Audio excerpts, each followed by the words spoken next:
quando a apóstola veio ministrar sobre mim, o anjo que acompanha ela veio até mim. Eu fiz a pergunta a ele, e ele respondeu que sim. E no meio do caminho, a gente subindo para o céu, ele falava para mim que ele ia passar a me acompanhar. E eu dizia amém, eu ficava feliz, porque ele disse que ia começar a me acompanhar e ele ia me dar instruções de como ficar mais firme na presença do Senhor, e não cair por nada. E ele me levava até o céu, e quando chegava até o céu, ele me levava na sala de armadura. E quando chegava na sala de armadura, ele me dava minhas armaduras e eu colocava minhas armaduras e ele saía dali comigo. E ele me levava até um lugar, numa sala. E nessa sala eu via uma mesa e um monte de cadeira. E em cima da mesa tinha uma bola. E eu via aquela bola e ela, como se ela brilhasse, aquela bola. E eu via um monte de mulheres sentada naquelas cadeiras. E eu via um monte de demônio ao redor daquela sala. E ele falava que elas estavam conversando, chamando o demônio para conversar. E ele falava para mim destruir aquela bola. E quando eu destruía aquela bola, saía vários demônios dentro daquela bola. E eu começava a guerrear pela igreja, pela nação. E aparecia vários demônios falando um monte de coisas. E eu começava a guerrear ali. E quando eu saía dali, ele me levava até uma mata. E nessa mata tinha uma árvore muito, muito, muito grande. E eu falava assim, por que eu tô aqui nessa mata?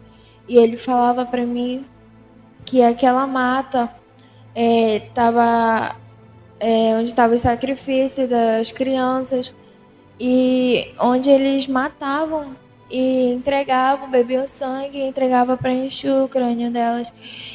E ele falava para mim guerrear para que nenhuma criança venha morrer mais ali e que as mães começassem a vigiar os seus filhos, porque vai começar o tempo de que as crianças vão começar a sumir e só vão achar resto dos corpos das crianças. E ele falava para mim guerrear, para que não venha acontecer com os filhos dos irmãos aqui da igreja. Eu começava a guerrear. Quando eu terminava de guerrear ali, ele me tirava dali e ele me levava até em Brasília. Chegava lá em Brasília, eu entrava lá dentro do Planalto e as mesmas estátuas que eu vi ontem na minha experiência, eu via de novo lá. E ele falava bem assim, guerrei, quebra essas novas estátuas que apareceram. E começava a guerrear. Eu quebrava aquelas estátuas, tinha várias. E eu quebrava. E o Senhor falou para mim ali que eles estão tentando de toda forma fazer que o Brasil venha se tornar que nem a Venezuela. E ele falava que era para me guerrear para que isso não venha acontecer. E eu guerreava para que isso não venha acontecer, né, com o nosso Brasil. E quando eu saía dali, eu terminava de guerrear, ele me levava até o céu. E chegando lá no céu, o anjo falava que o Senhor queria falar comigo. E eu ia até o Senhor e eu via aquela luz forte. Ele falava comigo sobre a santidade. E ele falou que tinha muitos irmãos que acham que a santidade é só aqueles que buscam a Deus, só aqueles que buscam a Deus têm. E ele falava que ele queria que muitos tivessem intimidade com ele, que começasse a orar bastante, porque assim ele ia revelar para a pessoa sobre a santidade do corpo. E ele falava que ele iria começar a mostrar para os guerreiros sobre a santidade, porque ele iria fazer muitos verem e acreditarem, porque tinha muitos que não acreditavam. E ele falava para mim que era para mim trazer para a igreja e falarem para buscar mais ele, porque muitos acham que a doutrina dele é só por fora. E ele falava que não, era por dentro também, que não adianta tá com um saião lá no pé, uma calça e uma blusa social e o coração tá cheio de manchas de pecado, de vários erros e não se arrependerem. E ele falava que ele iria fazer que aquela pessoa enxergasse que ele ainda é Deus, que a santidade dele ainda reina. E eu falava amém, e ele falava para mim que quando ele viesse, quando ele chegasse a voltar, que ele iria voltar, né? Que era para que nós estivéssemos com o coração limpo e firme com ele. E eu falava amém. E ele falava para mim sobre muitos irmãos que estavam fazendo muitas coisas erradas e acham que não é errado. E ele falava para mim que tinha muitos irmãos que tiravam a sobrancelha e eu ficava meio que com vergonha lá no céu, porque a minha sobrancelha eu tirei um tempo e sempre que crescia uns fios eu passava de novo a Gillette. E eu pedia perdão do Senhor e falava para ele que não ia mais se repetir aquilo, que eu não iria mais tirar minha sobrancelha. Ele falava que esses são um dos simples detalhes que muitos acham que não tem nada a ver, mas ele perguntava de mim, você nasceu com a sua sobrancelha tirada? E eu falava que não. E ele falava bem assim, a sua sobrancelha é perfeita do jeito que é. E assim são muitos na igreja, tiram achando que não tem nada a ver. E eu ficava meio sentida, e ele confortava ali meu coração. E ele falava pra mim que tinha muitos que acham que só por causa que a saia acima só um pouquinho do joelho, acham que não tem nada a ver, mas o Senhor falava que aqui a saia um pouquinho acima do joelho, sim, era um pecado. E eu falava, Senhor, é muito forte, eu não vou conseguir falar. E ele falava, filha, mas é preciso que você fale, porque tem muitos que acham que é brincadeira o que está acontecendo. E eu quero ver no dia que eu voltar e os pessoal estiverem com uma saia bem acima do joelho e um decote aqui na frente. E eu ficava assim, oh meu Deus, é forte. E ele falava, filha, eu preciso que todos estejam no caminho certo, para quando eu voltar, todos subirem e não restar ninguém. E eu falava amém.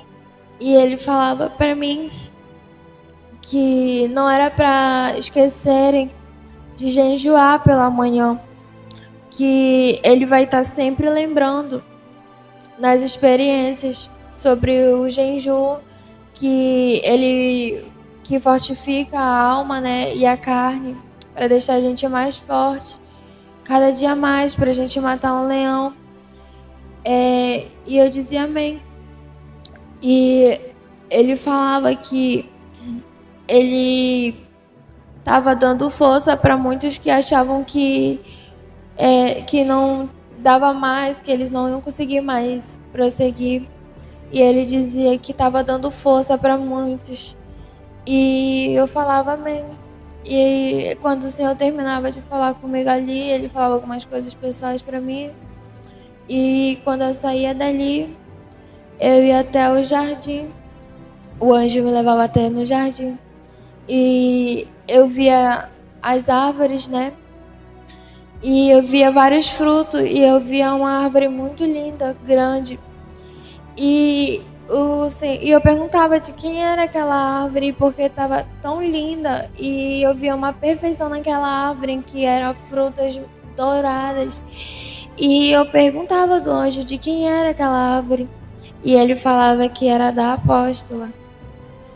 E ele falava para mim que ela tem plantado o que o Senhor tinha mandado, que era pregar a palavra dele, a verdadeira palavra dele, que era sobre a doutrina, e ensinado. E aqueles que não quisessem ir pelo caminho certo, iriam pela dor, mas não seriam obrigados por nós, mas sim por Deus, porque vai estar escutando, vai estar aprendendo, e não vão querer praticar. E ele falou que ele vai fazer a pessoa buscar ele, mesmo não querendo, ele iria buscar ele, porque ele falava que o Senhor não era brincadeira, e tudo que a apóstola pregava era da parte dele. E eu falava amém. E eu ficava maravilhada de ver ali as árvores. E eu ia para um rio lá perto e tomava um banho, eu nadava lá no rio. E foi essa a minha experiência, né?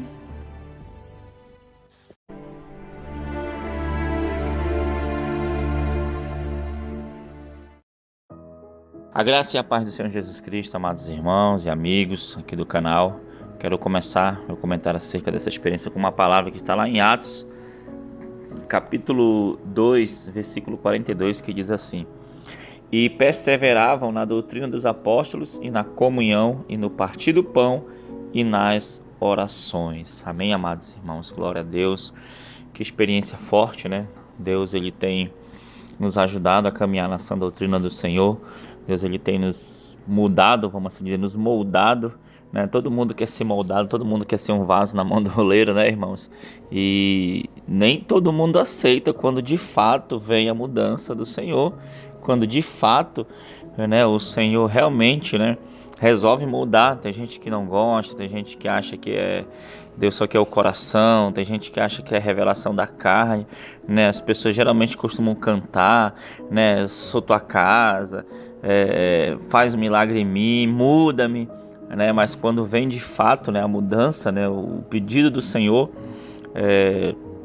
tem muita gente que recua, né, irmãos? Você vê o povo de Israel.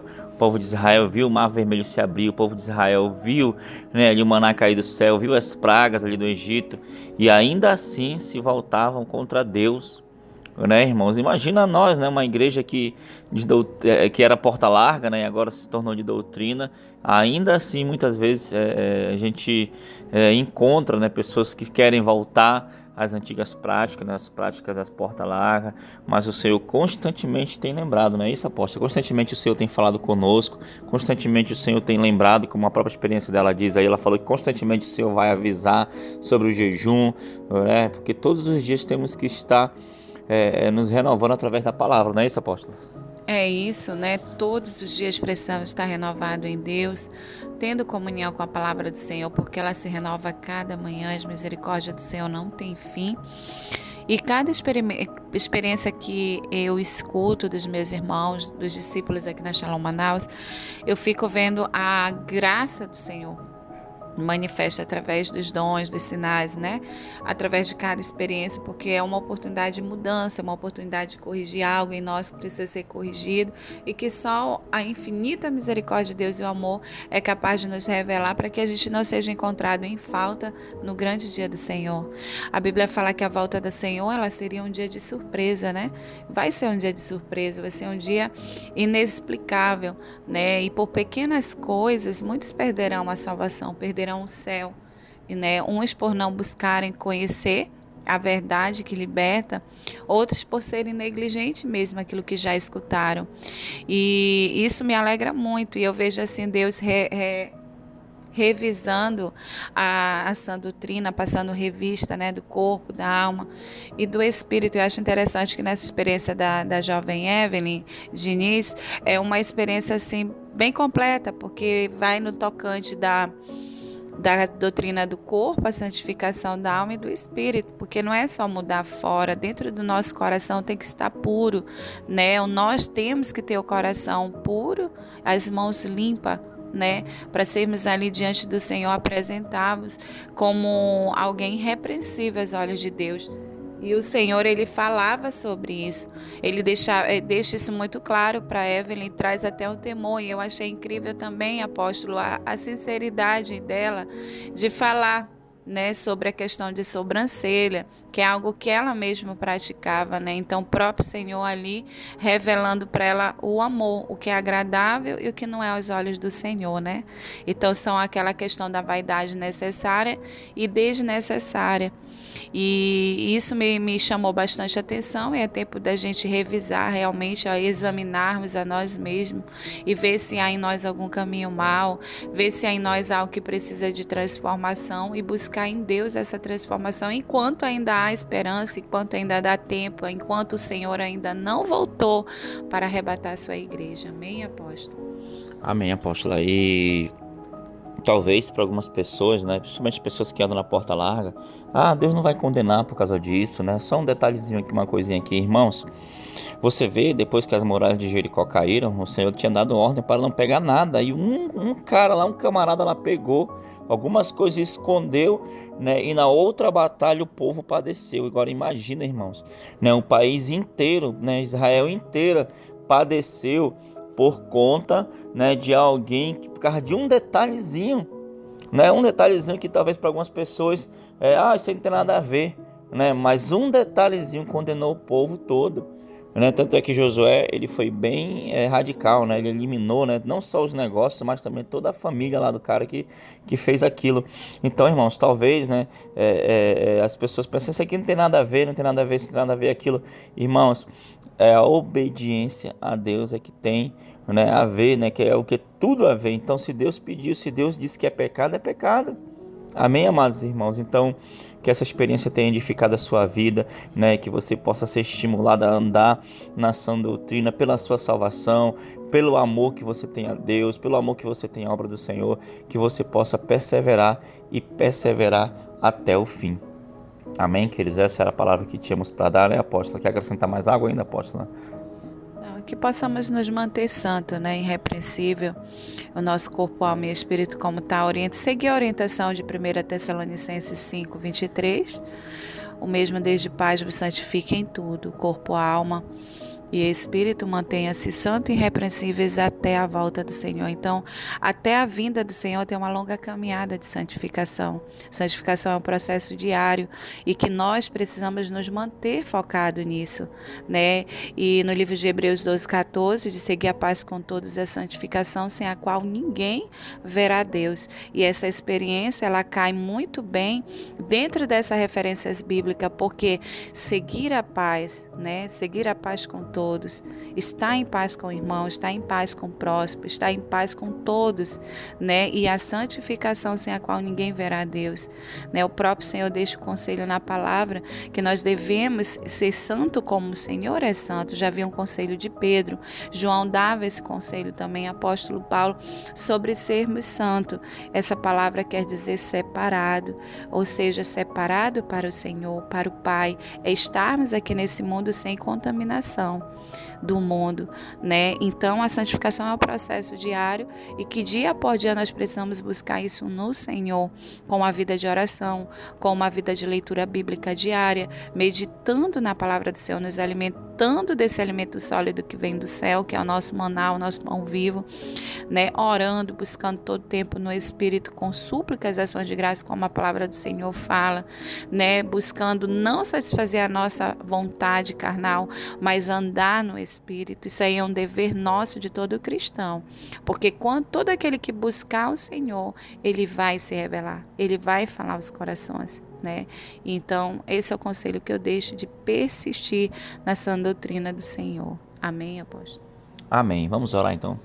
Senhor, meu Deus, meu Pai, querido Pai amado, muito obrigado, Pai, por essa experiência, Senhor, que o Senhor possa abençoar cada filho, filha, Pai, que ouviu, que está ouvindo, Pai, que está orando conosco nesse momento, Pai, que possamos ter o amor, o temor e, como diz a Tua palavra, Senhor, que eu li no começo, perseverar na doutrina, a doutrina a qual o Senhor tem ensinado, a doutrina a qual o Senhor tem revelado, para que possamos, Senhor, desfrutar da salvação, para que um dia possamos desfrutar do galardão, da recompensa que o Senhor tem preparado para o seu povo, Pai, querido Pai amado. Então, Senhor, reveste cada um com a Tua graça, com a Tua misericórdia, Senhor, e que ela nunca se afaste de nossas vidas, mas que possamos andar perseverantes no caminho do Senhor. Pai, muito obrigado, em nome de Jesus. Amém. Amém, E Jesus. amém. Que Deus abençoe a tua vida, da tua família, em nome de Jesus. Tome posição como um soldado forte. Não perca o teu alvo, desafia até a morte. Mesmo subjugado, atingido e humilhado, não desça do seu barco, a vitória é do outro